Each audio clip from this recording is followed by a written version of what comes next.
Hey, babe. What? You breaking up with me? What? This whole time you're with me just to learn English? Well, you know what? I was also learning Mandarin from you. Yeah? Well, it's been a pleasure doing business with you. F you! 2, 3, action. Hello, Philians! Welcome or welcome back to Belonging Abroad, a series of conversations about how to create our own lives on a foreign land. And we're your host, Joe and Winnie. Yay! Okay, so in today's video, we are going to talk about struggles of expressing ourselves in social settings in a foreign country. So, Winnie, have you ever find it difficult to communicating with people when you first move abroad? Absolutely, yes. So many times. But one of the most outstanding one that I remember was when I first moved abroad. I needed to go get my vaccination at a very remote place. So on my way back, even though the people at the clinic, they try really hard to explain to me, okay, this is the bus stop. You're gonna get on the bus and then you get to the next place. But I just couldn't understand anything. So I was so desperate. At the end, I just begged them, please call someone from my school to pick me up. I feel like I'm gonna get lost. So that was one of those like early embarrassment that I have with my incapability to use the language well. I think it happens a lot for people who move abroad, especially in a country that doesn't speak their mother tongue. I feel strongly about this topic. That's why today I'm gonna share 3 common challenges we face when communicating ourselves in social situations in foreign country, and I'm gonna also talk about how I resolve them. Very helpful. I wish that we had this channel 10 years ago so I don't have to face all of those embarrassments. Yeah, and let's give some context here.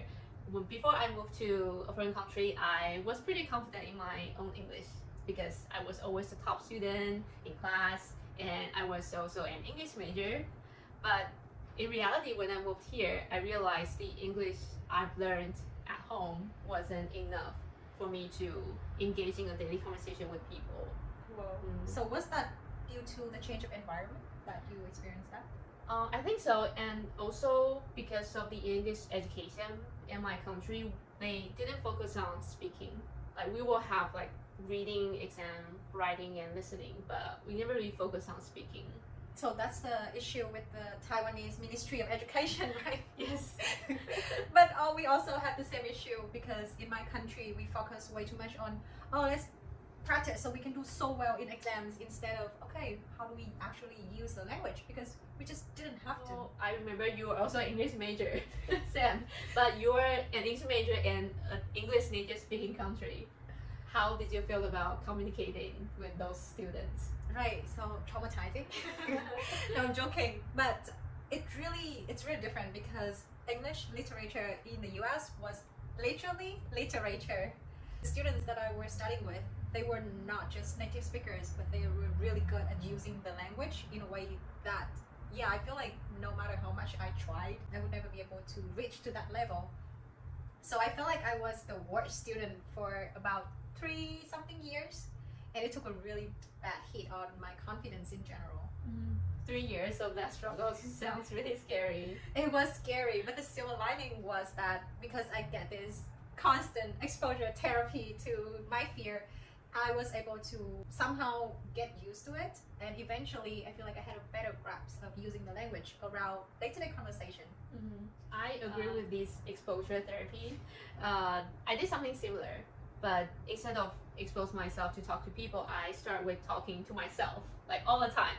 I talk to myself every day in English, and even like think in English. You know, like when we always have those like inner dialogue going on, and I just force myself to think in English. One day I found myself start dreaming in English. I was like, yay! I made it! I finally reprogrammed my brain into thinking in English, like even subconsciously.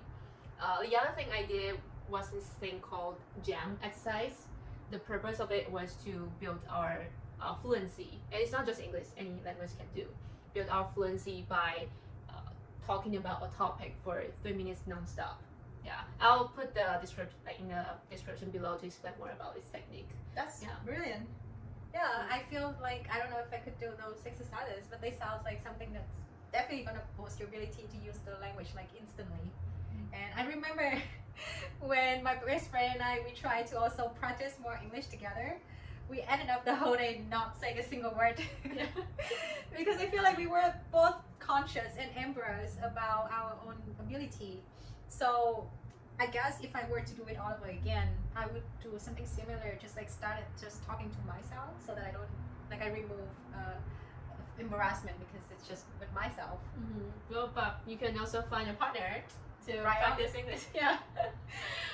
So aside from building our like real language skills, I think it's also important to have a healthy mindset, because lots of times we feel so ashamed just talking English.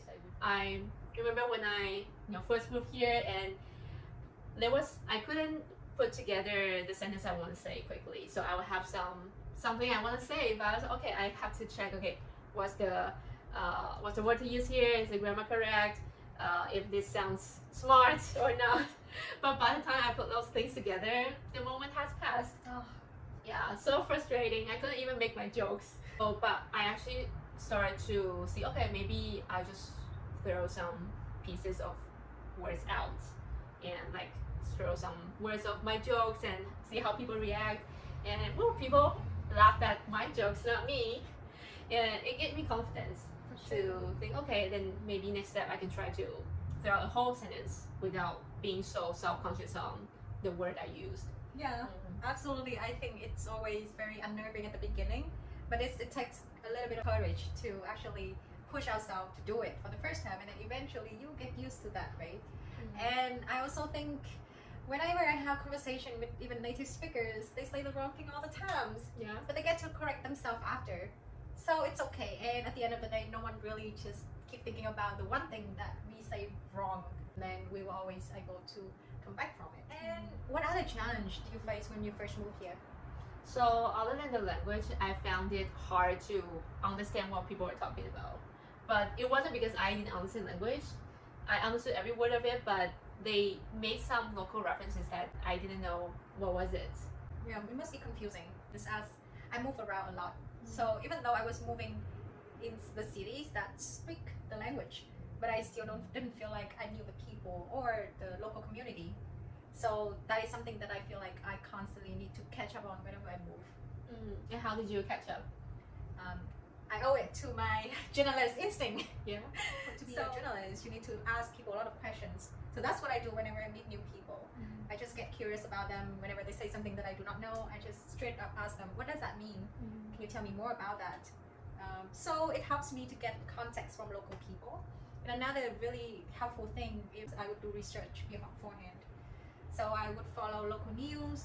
I'd go on social media like TikTok, Instagram, or Twitter just to know what's buzzing. So what the topics that they're talking about, like what hashtag are trending or popular. So that's how I get some kind of grasp or like ideas about what is going on around me. Well, I'm very happy that you make a good use of your background. Yes. Yeah. By asking questions about our surroundings help us to really bond with these new environments. And actually most of the time, people love to be asked about questions. They make them feel valued, important. So it's a win-win situation. It is. Yeah, you'll become very charismatic in their eyes. And the last struggle I had was to deal with some very strong opinionated people. It wasn't like it was bad, but it wasn't something I was familiar with growing up. In my culture, we are more collectivism, so we tend to agree with what majority people think. I think it's true for not just geometry, but like in Eastern culture, we like to agree to the mass. But I also find that people here are more open and direct about their opinions. I was caught up in a very heated discussion between people, and all I hear was like words thrown at each other, people trying to attack the other point of view without a common ground for listening. And it just makes me feel sometimes very uncomfortable and also doubtful about myself of why I don't have such a strong stand on anything.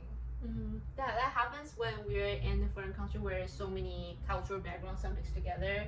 I used to work like volunteer for an organization where there are many strong opinionated people. It was still very stressful for me because sometimes when there was a heated argument and people will ask me, Jill, what's your opinion? What do you think? Take a side. Take a side. I was, oh no, I don't know. I don't have an opinion. Yeah. But really learn to put myself in their shoes to realize that it's not because they are aggressive. It was just something they value growing up in their culture. That approach of you towards discussion will be approved by Aristotle. I have been reading a little bit more about philosophy recently, and his philosophy, whenever it comes to discussion, is a way for us to find the truth, the ultimate truth.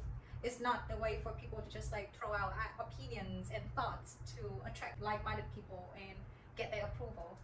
So I personally do not hold any opinions so strongly. And sometimes it makes me feel uncomfortable in the group of friends of mine when 10 of them all agree with the same one and I didn't have any opinion about that. So I would just refrain myself from saying anything, as I believe I can always change my mind in the future. Exactly. And I think it's important to be independent and critical thinking so we can survive in this ocean of opinions without getting drowned. Yeah, I mean, our point here is not to tell you guys, oh, you have to have your own opinion, but it's more like by attentive listening, you get to understand what people are coming from, and it's okay not to have your opinion, and take some time to discover what do you think. Exactly. I think opinions are very personal. However, even though we really advocate for language adoption, we want to encourage you to go out there, have a lot of these discussion, absorb, but then form your own opinion so that you can eventually form your own identity. That's a very good conclusion. Yeah. So to recap how to communicate better in social situations in foreign country, first of all, we still got to improve our language skills first. But with the healthy mindset is to not be ashamed of our fluency and grammar and accent. To focus on getting the idea out first.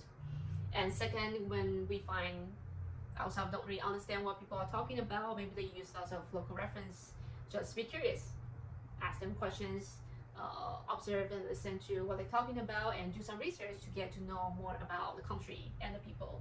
And lastly, embrace people from different cultural background, embrace their different opinions, but at the same time, we don't need to feel pressure to really take a side or having our own opinion. Take the time to get to know yourself.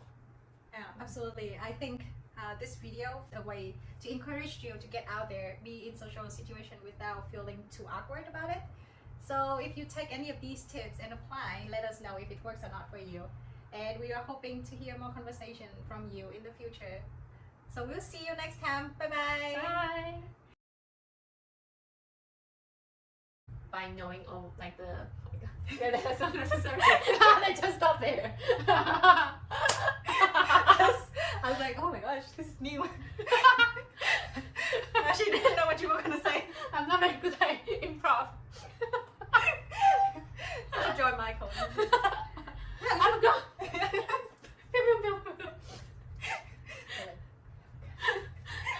What did he tell? What did Michael tell you? He told me he has to go.